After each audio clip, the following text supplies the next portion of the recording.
What happens when one of Hollywood's most revered actors locks horns with a veteran political journalist determined to make headlines? What you're about to see is the moment Denzel Washington stopped playing along and turned the script upside down.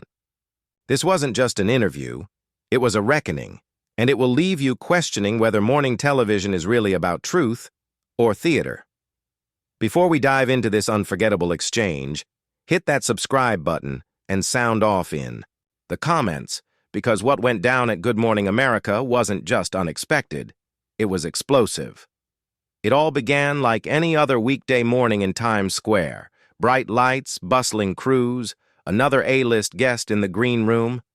Denzel Washington was set to appear live to promote his latest directorial effort, a film already generating serious Oscar whispers. He arrived early, like he always did, calm, respectful, gracious with the crew. A consummate professional. In another corner of the studio, George Stephanopoulos was reviewing his notes in the mirror, brow furrowed. The Emmy-winning journalist wasn't just preparing for another segment. He was sharpening a line of questioning. Sure, the official script, focused on Denzel's movie. But George had a different angle in mind, something more confrontational. He had been reading recent quotes from Denzel about the blurred lines between celebrity and activism, and he smelled controversy. As the cameras powered on and the countdown echoed through the control room, the two men exchanged polite nods. But the air between them was already charged. George went in early. "Denzel, let's talk about your film," he said with that trademark smile.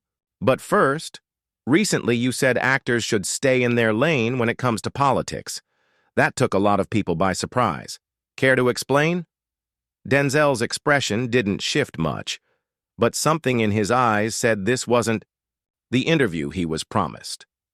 "What I said," he replied coolly, "was that influence comes with responsibility. There's a difference between having an opinion and acting like an expert." "But isn't that a little hypocritical?" George asked, leaning in. "You've spoken out before on social issues. Are you saying actors should only speak when their views align with yours?" That's when the energy in the room shifted. Denzel's jaw tensed just slightly. "I'm saying we should all think before we speak," he said, something that's become rare, especially in the media. George blinked. "Are you saying journalists don't think before they speak?" "That's a serious accusation." "I'm not accusing," Denzel answered, still calm. "I'm observing. And what I observe is a media landscape more focused on provoking reactions than pursuing truth." Silence. Heavy. The control room was frozen. The floor crew still. Even seasoned producers knew this wasn't your average press junket. George's tone sharpened. Coming from someone who's played corrupt cops and manipulative characters, that's interesting. Were you making a statement about law enforcement? Or just, as you said, staying in your lane? Denzel's eyes flashed. Just for a second. Then he leaned in. "George, when I play a role, I tell a story. When you sit in that chair, you're supposed to report facts. I don't pretend my fiction is reality. Can you say the same?" George tried to smile, but it didn't reach his eyes. "Honesty? From Hollywood? You want to talk about truth? Let's talk about how entertainers live in mansions and private jets, then turn around and lecture Americans about struggle."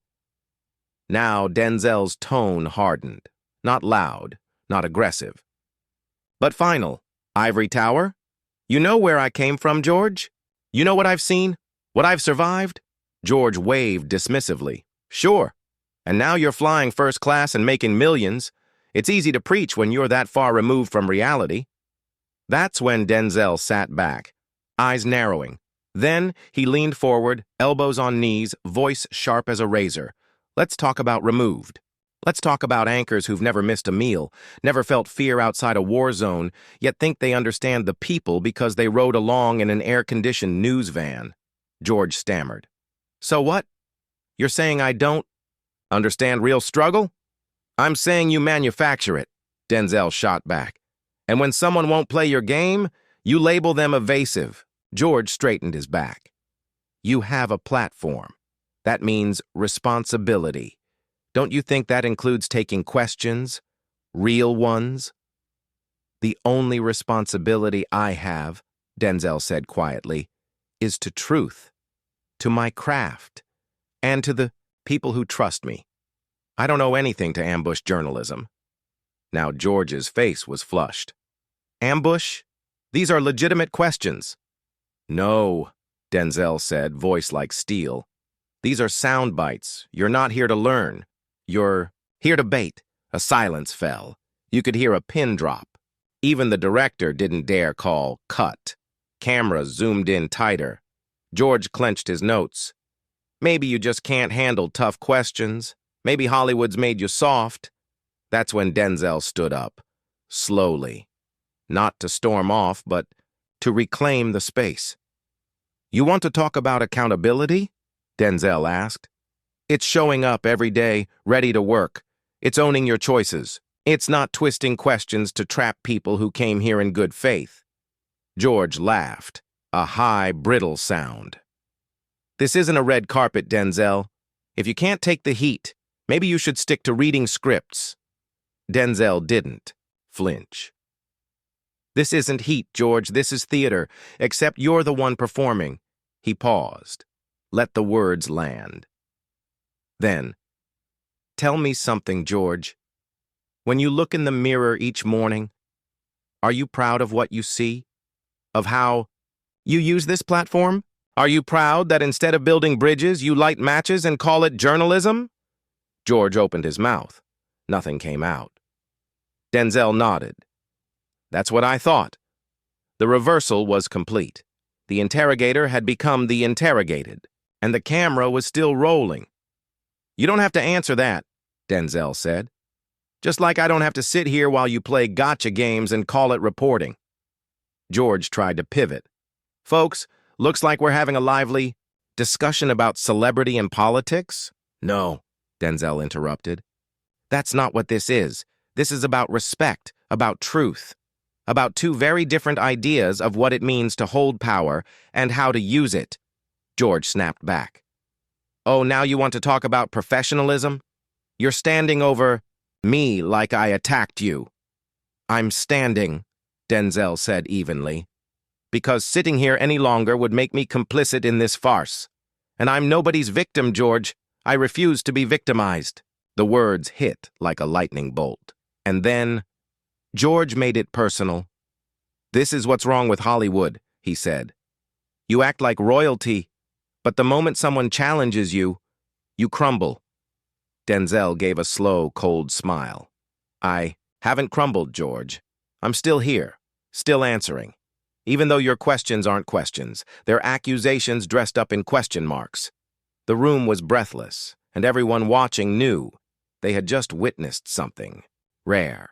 Not a meltdown, not a walkout, but a masterclass in clarity, in composure, in refusing to be silenced. But here's what I want to know. Since we're being so real now, when did your job become tearing people down instead of seeking truth?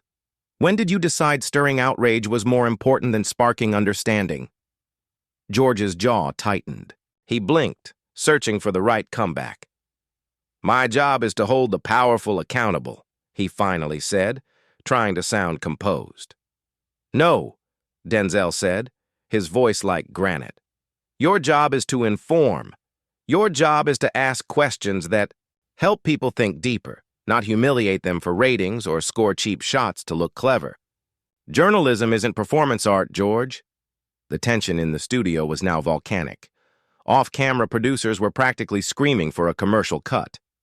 George raised a hand to wave them off. He wasn't about to retreat. Not now. Not with millions watching. You're lecturing me on journalism? George snapped, voice rising. You're an actor. You play pretend for a living. What makes you think you understand my job better than I do? Denzel just looked at him. No anger, no smirk. Just a calm, quiet stare that felt heavier than any shout. Because, George, he said softly, I admit when I'm pretending. You don't. You're playing a role and calling it truth. And worst of all, you believe it's the same thing. That landed like a punch to the ribs. Everyone in that studio felt it. You could practically hear reputations shifting. George's face, twisted, offended, flustered, maybe even scared. "How dare you question my integrity?" he spat. "I've won Emmys, Peabodys. I've interviewed presidents for 2 decades. I don't need validation from an actor." But Denzel stood taller, stronger, unbothered. "Awards don't make you a journalist, George. Curiosity does. Humility does. A hunger for truth does. And right now, I'm not seeing any of that in you." George stood up so fast his chair rattled behind him. All pretense of civility gone. "All right then," he snapped. "Let's really talk. Let's talk about your past, Denzel. Let's dig into some of the choices you've made. Let's see how you handle real scrutiny." Everyone felt the chill. The threat was loud and clear and ugly. But Denzel didn't blink. He stepped forward, his voice dropping to that quiet, unmistakably dangerous whisper. "Do it. Go ahead. Dig. Pull out whatever you've got. Because when you live with integrity, you don't fear inspection. You invite it. Can you say the same?" George's face drained of color. "What's that supposed to mean?" "It means," Denzel said, never breaking eye contact, "if you're gonna throw stones, make sure your house isn't made of glass. Because this is live, George, and people are watching. They saw you try to use threats when your questions didn't land. That's not journalism. That's manipulation." Panic flickered in George's eyes. He knew what just happened. The veil had dropped, and millions had just seen who he really was beneath it. "I wasn't threatening you," he stammered. "I was just pointing out that public figures should expect scrutiny."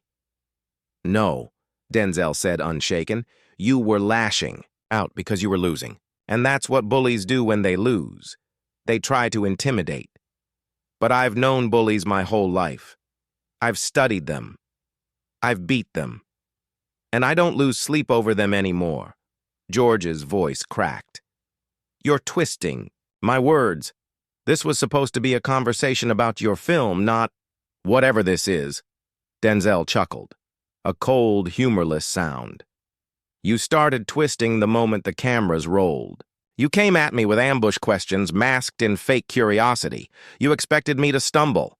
And when I didn't, you got petty. That's on you, George, not me." The room was deathly quiet now. Even the crew, seasoned veterans, were frozen, in place. George tried one last lifeline. "Maybe we just got off on the wrong foot. Why don't we reset? Start fresh. Talk about the film." But Denzel was already shaking his head. "No, you don't get to hit? Then hide your hand.